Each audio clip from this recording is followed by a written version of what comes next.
Јушев, имавте состанок денеска и со луѓето кои најавуваат дека ќе го водат клубот и со играчите. Што договоривте? Да, значи јас како што кажав, Брако донесе одлука на својот управен одбор, односно на собирот на содружници, дека во нелегални фудбалски федерации, нелегални собранија нема да финансира. Својата општествена одговорност ќе ја направи на друг начин. Значи, ние веќе донесовме одлука да понатаму општествената одговорност ја прикажеме на тој начин што ќе стипендираме студенти од Велешката општина, претежно од техничките науки со добри успехи, но не само исклучиво од техничките науки.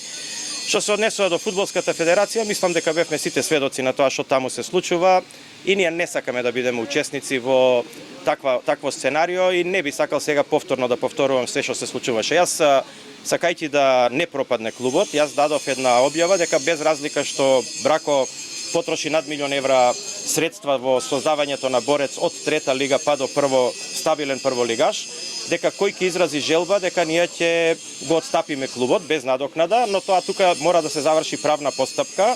Значи станува збор за акционерско друштво.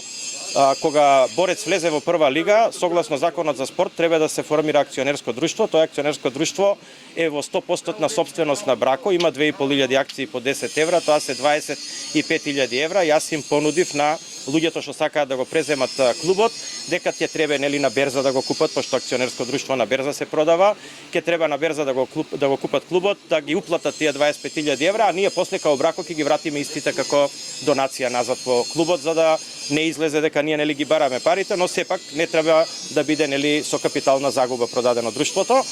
И што се однесува значи до овој период додека се завршат тие правни постапки кои што ќе трајат некои 10 до 20 дена, им понудивме да они со фудбалерите се договорат и сите значи ќе бидеме максимално кооперативни да клубот може да работи и да функционира значи во тој дел, да доколку имаат припреми, плаќања или било што.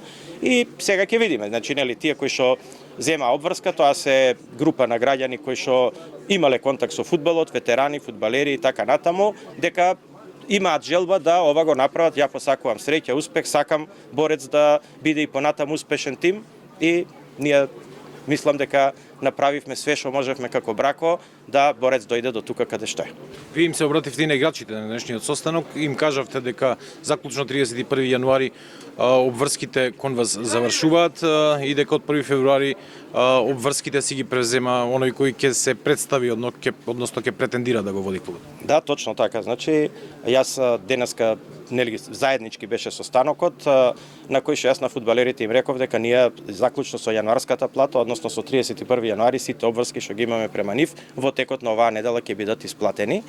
Тоа е значи платата, тоа се сите останати, значи видете има фудбалери од странство, тие се сместени по станови, становите коштаат, сите тие се хранат.